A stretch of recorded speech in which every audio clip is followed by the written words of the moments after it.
worse this season was compared to the previous season, but then I realized a lot of anime last season was pretty mid, and the only reason I thought it was better was originally because I watched around 13 to 15 anime that season, while this season I only watched a whopping 9 total anime. I want to say this off the start that I'm not hugely passionate about anime reviews. I just feel like getting my opinion out, which is why I don't try to watch every single possible anime in the season just to get an idea about it. For the most part, I really don't care too much about how good an anime is as long as it's interesting to watch, but in this anime review video, I will try to keep both enjoyment and quality kept in mind. But just expect bias towards dopamine satisfaction.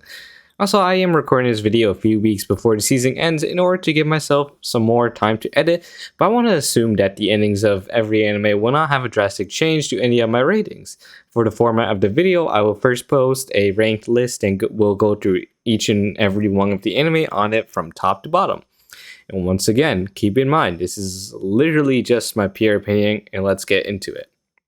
So the ranked list, I actually had a really hard time to decide, but here it is. Number 1, Lycoris Recoil. Number 2, Isekai Ojisan. Number 3, Classroom of the Elite Season 2. Number 4, Yakuza Babysitter. Number 5, Overlord Season 4.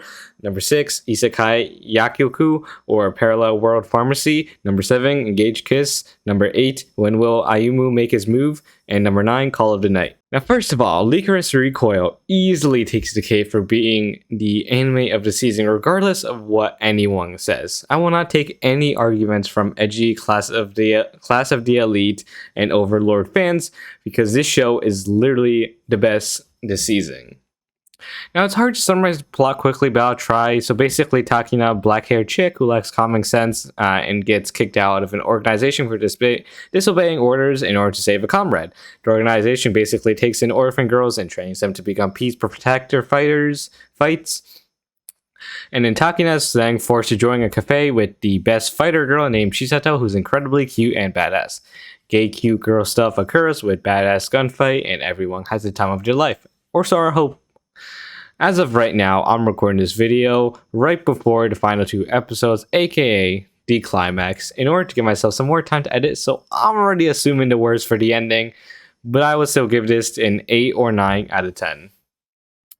Isekai Ojisan may be a surprise on this list for how high it is, but I put it there for a good reason. As a manga reader, before the adaptation, there may be small bias, but I always believed this was such a unique concept for an isekai that was executed incredibly well. Basically, a 17-year-old dude gets sent to another world for 17 years, then suddenly comes back. The main character is the only one willing to take him in, and the uncle retells his experience from the other world. What's also cool is the uncle also still has his magic powers from the other world, so he can do cool magic and show replays of his memories. So basically, the anime bounces between his memories and real life stuff of the uncle fanboying over old times, Sega, and Sonic. It's not an anime I would necessarily recommend to everyone, but I think it gives a unique element to isekai and still deserves this spot on the list. 7 out of 10. Okay, so this is going to be a funny one to talk about. Classroom of the Elite Season 2, the amazing, edgy main character show for edgy teens. If y'all haven't seen Classroom of the Elite fans on social media like Reddit and TikTok, then I recommend doing so because it is funny as hell. As much as I like watching Classroom of the Elite, I don't think it's all that.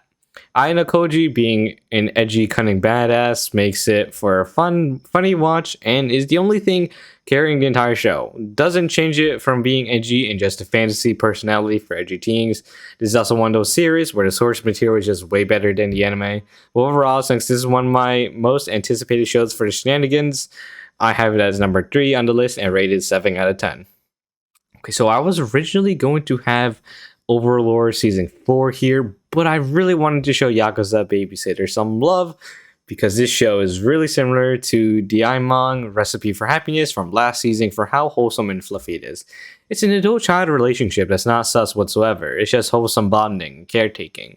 The manga was an excellent read, and I'm really glad the adaptation managed to capture the mood of it so well. This is definitely a soul-healing anime that I recommend the slice of life fans to watch. 7 out of 10. Overlord IV is back at it again with the CGI monster mobs. I'm honestly not a huge fan with a lot of the CGI used in the last few seasons, but I'll still cut it some slack. Overlord has always been a fun watch in my opinion, but after the first season, it started slowly getting more and more boring for me, and at this point I'm no longer super hyped to watch it as soon as it comes out, but I still watch it. It's definitely one of the most interesting isekais out there, but overall I think it falls short of some hype and pacing. Overall I gave this season a 6 out of 10. Parallel World Pharmacy honestly isn't that bad for a generic isekai. This was an anime I picked up mid-season because I was curious about why it had such a high rating for a generic isekai. I actually found it a solid watch, some of the scenes being pretty well done. If I had to be honest, the start was kind of rocky beginning for me, and I was really questioning why people liked it, but started getting more interesting as it went on. I do recommend this for anyone who wants a generic isekai, despite this one not having many action scenes. Solid 6 out of 10. I don't know how to feel about Engage Kiss, I'll be honest. The first few episodes really pulled me in with the good action scenes and an interesting plot. Later into the series, I started to lose interest in the story. If anything kept me going, it was the cute girls, action scenes, and the hot nun. I give it a 6 out of 10. When Will Ayumu Make His Move is definitely better than Takagi-san in my opinion. Also, if you didn't know, it's by the same author. And I still think, it has the same artist, so if you didn't notice that, had the same art style. And I still think it faces the same problem as other generic rom-coms, with it starting solid and then getting repetitive and boring. Sure, it may have cute moments, but after a while, it just gets desensitized to the same kind of reactions and tropes. I'll still give it a 6 out of 10 because it wasn't horrible for generic rom-com. And the final anime on this list is Call of the Night, and I know this opinion will be controversial, but I generally thought this anime is highly overrated. The beautiful visuals and the music wasn't enough to create an entertaining show. Neither was Nazuna being cute. The plot was boring, the dialogue was cringy, etc, etc. The main character just has these lame teenager issues that just got me snoozing. Overall, I will give this a 4 out of 10, fight me.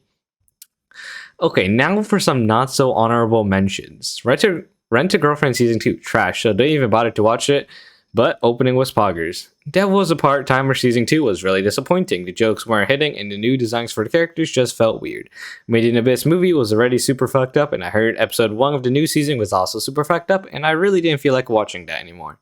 Danmachi went downhill after Season 1, and I just felt like Season 4 wouldn't do it much better and wasn't worth continuing.